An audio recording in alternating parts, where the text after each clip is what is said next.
So I have some composted sheep manure that I'm going to sift to make a seedling mix, and I kind of just use whatever I have. So that's what I'm going to use. I'm going to put some vermiculite in, either vermiculite or perlite. I'm using vermiculite to try and keep it moist because I'm using smaller seed trays.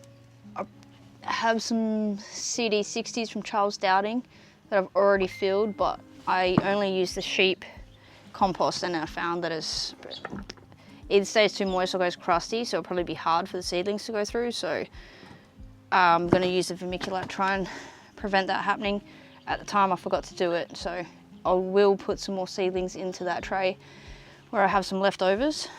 But in the meantime I'll make some more up, and I've got these little seedling pots from Bunnings that break down. I'm going to do a bunch of these with pigeon peas because I'm having trouble growing them. They are dying off, but the amount of germination rate I got was really good. But where I had them in my ensuite with a heat mat and lights, they weren't loving it, so I lost a few.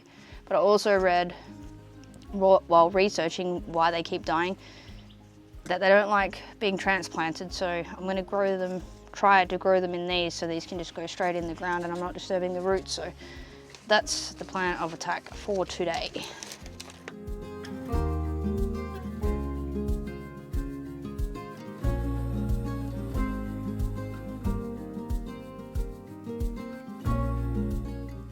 So I'm just going to do pigeon pea in these ones, so I'm just going to write PP on all of these so I know what they are. I have written on these before, and when they get wet it's hard to see, but I don't really have another source of labelling them that I like anyways, so the only other ones I'll put in these pots is I am doing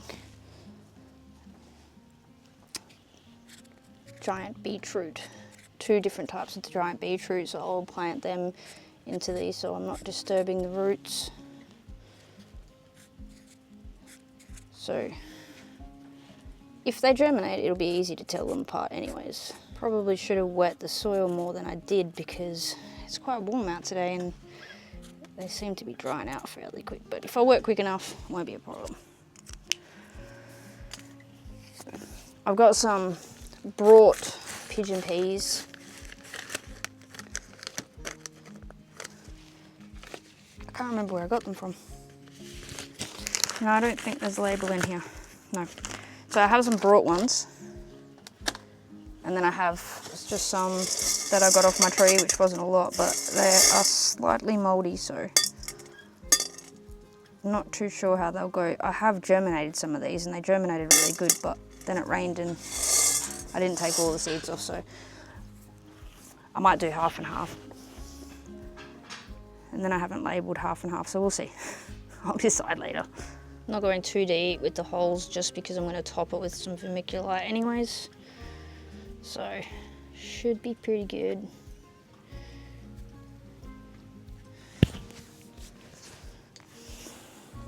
So we've got 15 pots, so I'm going to do 2 seeds in each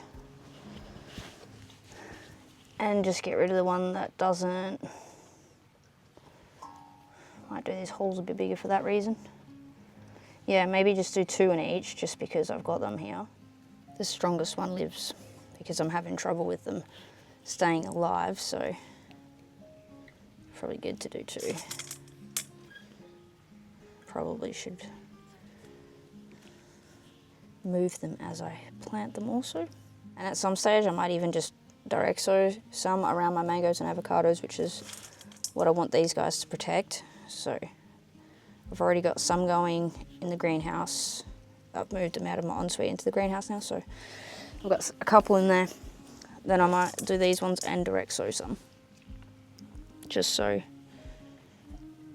I know I'll have enough, because I haven't been able to protect the mangoes and avocados using pigeon peas because I'm not having too much luck. I think I've only got 2 growing at the moment, only one decent sized one, the other one's still a seedling, so I'm just trying to get on top of it before the warmer weather hits, because I really want them to start shooting by then.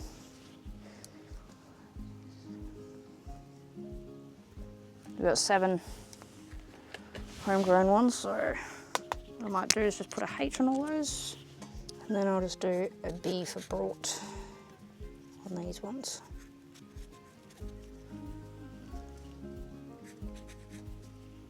And I think that'll be enough for me for now. And if I don't have much success with these sprouting, I'll just have to try again. And just keep on trying until I have enough pigeon peas for what I need them to do. Kind of feel like I'm sitting in an ant's nest right now. Obviously I've upset the ants. Right. Now I have planted some of these brought ones and I haven't had any germinate yet. It doesn't mean there's something wrong with the seed, so to speak. It could be the conditions I have them in, because I have had lots of trouble with pigeon pea in the past, so I'm not expecting too much. The homegrown ones actually sprouted real quick when I planted them. They just didn't want to stay alive. I've heard people say that these are like, can be invasive. I'm like struggling to get them to grow at all. Maybe I'm starting them too early also could be something to consider, because they do like the warm weather. But I did have them on the heat mat. I didn't want to over wet them because I know they could rot. So I'm unsure whether, then I soaked them when they started drooping because they got too dry. Then they could have got too wet, so yeah. They're pretty temperamental, I'm finding. This soil is so dry already. The pigeon pea's done. Sprinkle a little bit of vermiculite on top. Just kind of do this, just sometimes I do this with seedlings that are quite small, so that they have a light structure to penetrate through. But in this case, I'm putting the vermiculite on top just to keep the surface from getting too crusty. So that's about it. That's it for the pigeon peas then. Alright, I've got 3 different varieties of beetroot. I'm going to try and grow giant ones. We have the beetroot white, which is the giant one I have out the front, was just a beetroot white. It was nothing special, but grew big, so I thought I'll try that one again. Not sure if it's the same brand of seeds that I got last time, but we'll see. Then I have the beetroot red mammoth, so we'll give this one a whirl. And then I have giant Victorian beetroot, and we'll give that one a whirl. And what I'm going to do is plant 2 seeds in each pot, and I'm going to do 3 different ones of each one. So hopefully they all germinate, and basically I'll only have 3 of each variety to see if I can get them giant, because I'm not going to eat them. I don't want to take up too much space with them. So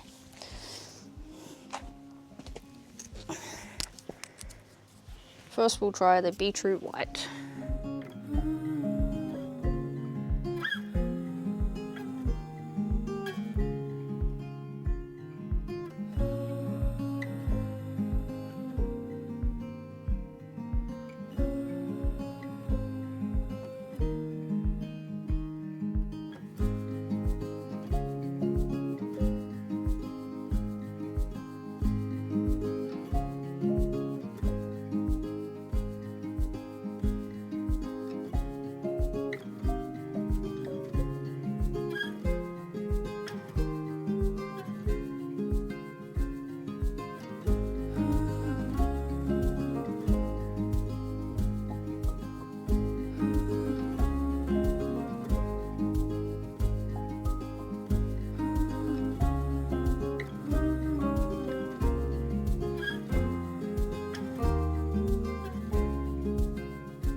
And I haven't really found a gentle way to water these kind of seedling things.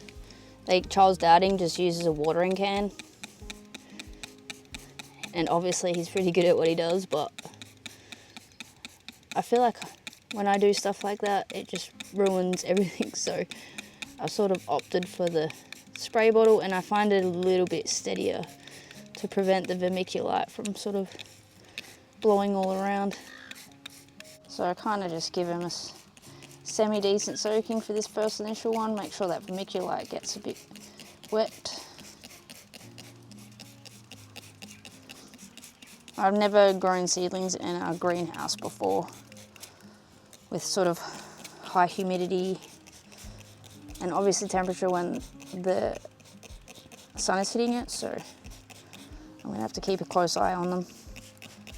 If I know it's gonna be a day like today, then I can open the windows straight up. But if I don't know what kind of day it is, it's hard when you're at work, you can't just come out and open them up. So I'm going to have to check the weather, which I kind of do anyway because I work outdoors, so I always kind of check it just to see how wet I'm going to get or how hot I'm going to get. So I shouldn't really have an excuse not to know somewhat what the weather's going to be like. Right, so that. Just pop it in the greenhouse. So in these seedling trays I had, it's like all sort of pigeon peas here, beetroot here, and in the middle here I had tomatillos. I had one tomatillo pop up, but it sort of gave up. It's looking pretty dry. You can see this one is getting, I'm not sure if you can see it, but it's getting sick. These ones are quite strong, and I had quite a few germinate, but then they all went like this and then they just keel over, so I'm not really sure why. The ones covered in vermiculite here are the other pigeon peas that I brought, and these are all vacant. And you can see what I mean, maybe. You can sort of see what I mean about how it goes all crusty. So yeah, it's like quite hard. And I should have put some vermiculite in with this mix, so you can kind of see it's. So I am going to plant some more seedlings in these, and I'll cover them in the vermiculite, and I'll give them another good drink and see. You can also stick your fingers underneath to see, and that they feel quite moist still underneath, so I think it's just the surface that's kind of gone crusty, but I'm hoping having the vermiculite over the top is preventing it on the pigeon peas, but I'm not real sure. So better to mix it in, or at least perlite. So the two others that I'll do in these is some rainbow chard or rainbow silverbeet, and I have a Florida giant mix of lupin, if you can see the picture. Pretty colourful. Never grown these before, so I'll try these. July to October, September to March. So yeah, we'll put these two, I'll maybe do 2 rows of each, and I'll cover in vermiculite, sort of see where I've done. Yeah, might just give it a bit of a squirt. See if I can get it to be more manageable to plant seeds into. Yeah, that's pretty dry, it's blowing the vermiculite away. I normally do this on my table under the veranda, but my husband is laying some tiles today, so I was sort of using it as a saw bench, so probably good to get some sun anyway. I also had those bugs inside when I had them in my ensuite, the gnats. I'm not sure if that could have been causing an issue with the pigeon peas also. I did have some beetroot not do too well either, so we'll first go a Silverbeet. It is really crusty. It's probably not great. I don't know. Oh yeah, it is really crusty. I might actually have to water from the bottom. And the trouble with it, I figured it was cheaper for me to buy the CD60s instead of the 30s or 15s. But one of the downsides is if you're planting all one variety, like say all pigeon peas, you can treat that whole tray as such. But because it's such a big tray, I don't need that many. I probably could have done a whole tray of pigeon bees, to be honest, but I've kind of got a variety, and they all kind of need different watering regimes, I guess you would say. So that probably wasn't the smartest idea from myself. But at some stage I'll probably buy some CD30s. I quite like them, and they are so easy to pop out when you actually need to pop them out, the seedlings, without disturbing the roots too much. I think they're brilliant, but I just need to manage it better. And the lupin mix.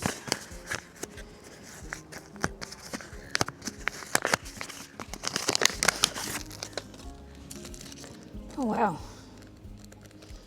I don't get many seeds in that. 10 seeds. I don't think I'll put 2 seeds each in it because I'm not really sure about this mix and time of year.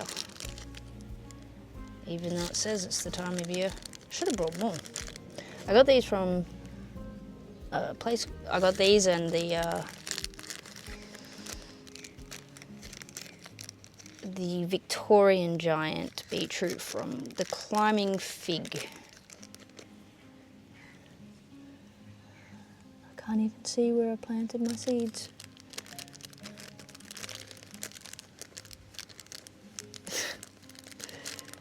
Hey. 1, 2, 3, 4, 5. Okay, did I even plant one? Alright, I'm gonna go with another one because they could have gave me an extra seed, but I'm not sure. So I'm just gonna plant another one in this one because I can't tell. What I have been doing, if the pigeon peas are looking sick, is removing them because they can go moldy and gummy. Some of these could be going like that, but I can't tell. But if they don't shoot in another week, I'll probably go through and check them. But I'll just yank this one. And it looks like it's probably gotten too wet, to be honest, even though half of it wasn't. But I did just water it, so it's hard to tell. But anyway, I think out of all the ones that germinated, I'm down to 1, 2, 3, 4. But they're looking pretty good and have moved out to the greenhouse now, so we'll see. So the only other one I want to do today is I'm going to fill this, and I've got some pomegranate seeds that I got from a job I did yesterday. So I'm just going to scatter the seeds in here and see what I can get to grow.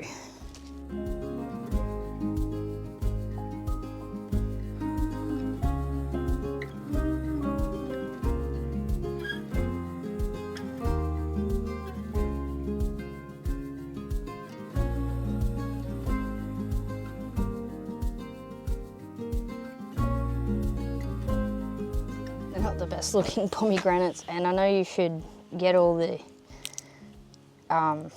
gel off them, you know, when they're fresh. That's all moldy, so I won't use that. I thought I would give it a whirl.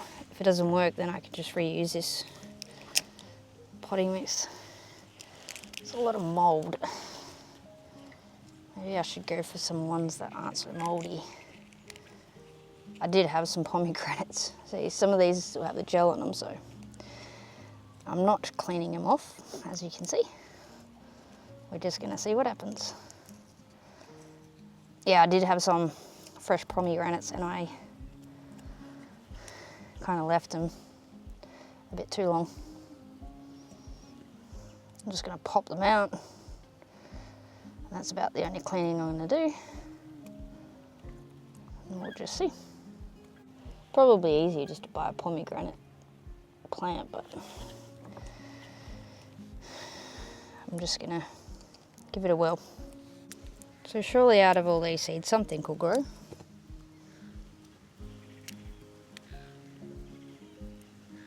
I've actually never tried pomegranate. All right, I think we can go with just that. Sprinkle some sand over, soil.